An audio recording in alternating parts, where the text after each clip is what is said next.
छात्र छात्राओं कैसे हैं।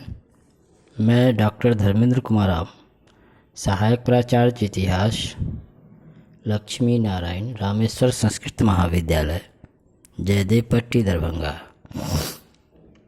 मैं आज ऑनलाइन टीचिंग के माध्यम से शास्त्री द्वितीय खंड के छात्र छात्राओं के लिए आधुनिक भारतीय इतिहास के अंतर्गत धन निष्कासन के सिद्धांत या ड्रेन ऑफ वेल्थ के संदर्भ में आगे की कड़ी में हम लोग चर्चा करेंगे। बच्चों, हम लोग पिछले क्लास में धन निष्कासन क्या है उसके संदर्भ में हम लोग बातें की। साथ ही ब्रिटिश शासन काल में भारत से धन का पलायन, भारतीय संसाधनों का इंग्लैंड की ओर जाना किन किन माध्यमों से हो रहा था, उसके संदर्भ में हम लोग चर्चा की।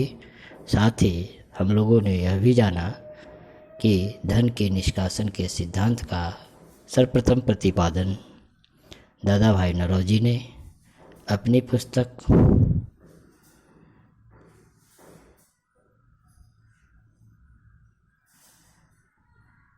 इंग्लैंड डेट टू इंडिया तथा कॉमर्स इन इंडिया और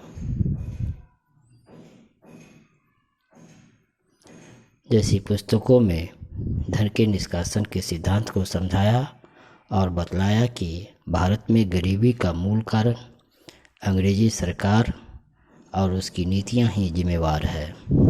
तत्पश्चात दादा भाई नौरोजी के पश्चात दूसरे जो आर्थिक राष्ट्रवादी हुए, रजनी पामदत्त, उन्होंने अपनी पुस्तक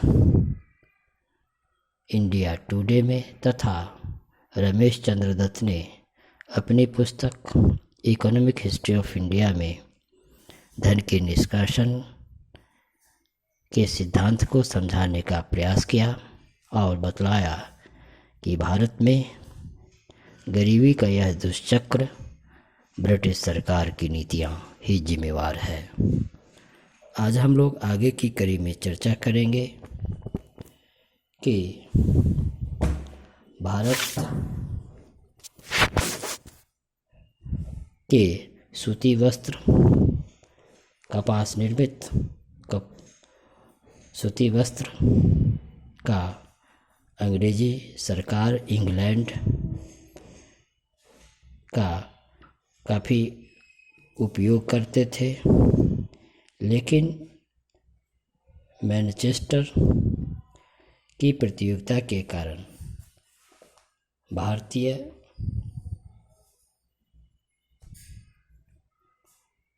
सूती कपड़ों के निर्यात में कमी आ गई, जिससे अंग्रेज ईस्ट इंडिया कंपनी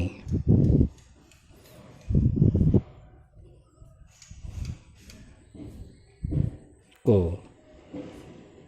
धन के निष्कासन में समस्या आ गई।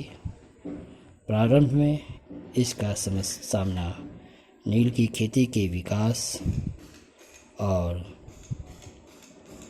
चीन के साथ चाय के बदले अफीम निर्यात कर किया गया, लेकिन 1850 के बाद भारत से नए प्रकार की वस्तुओं का निर्यात कर इस समस्या का समाधान किया गया। जो नई निर्यात की जाने वाली जो वस्तुएं थी वह थी पश्चिम भारत की कपास, पंजाब का गेहूं, पश्चिम बंगाल का पटसन, असम की चाय तथा दक्षिण भारत का तिलहन। इस प्रकार धन निष्कासन की यह गति बढ़ती गई और पूरे ब्रिटिश शासन काल के दौरान यह धन का निष्कासन या धन का पलायन होता रहा। निष्कासन द्वारा कितना धन इंग्लैंड गया, इस संबंध में विभिन्न इतिहासकारों व विद्वानों में मतभेद हैं। विभिन्न विद्वान इतिहासकारों द्वारा आकलित राशि को विभिन्न तरीके से, जैसे विलियम डिग्बी जैसे भारतीय अर्थशास्त्री उस समय जो थे, उसके अनुसार यह दावा किया गया कि भारत से धन का निष्कासन 1757 से 1815 ईस्वी के दौरान लगभग 50 करोड़ से 100 करोड़ पाउंड के बीच की गई। बच्चों, पाउंड इंग्लैंड की मुद्रा कहलाती है। वहीं दादा भाई नौरोजी ने भारत से धन के निष्कासन के संदर्भ में यह आकलन किया कि 1757 से 1866 ईस्वी के बीच लगभग 150 करोड़ पाउंड। वहीं डी वाचा ने 1860 से 1900 के बीच 30 से 40 करोड़ पाउंड प्रतिवर्ष जो है इंग्लैंड की ओर भारतीय धन का निष्कासन होता गया। इस प्रकार धन निष्कासन का सीधा प्रभाव यह हुआ कि करों का भार भारतीय पर अधिक पड़ा। 19वीं सदी के अंत में कर का भार प्रति व्यक्ति आय का 14%, जबकि इंग्लैंड में यह 7% से भी कम था। इस प्रकार धन निष्कासन के माध्यम से इंग्लैंड की ओर भारतीय धन का जाना भारत में गरीबी, बेरोजगारी का एक प्रमुख कारण बना और भारत दिन प्रतिदिन गरीबी के दुष्चक्र में फंसता गया। तो बच्चों, आज हम लोग भारत धन निष्कासन के सिद्धांत के संदर्भ में चर्चा की। धन्यवाद।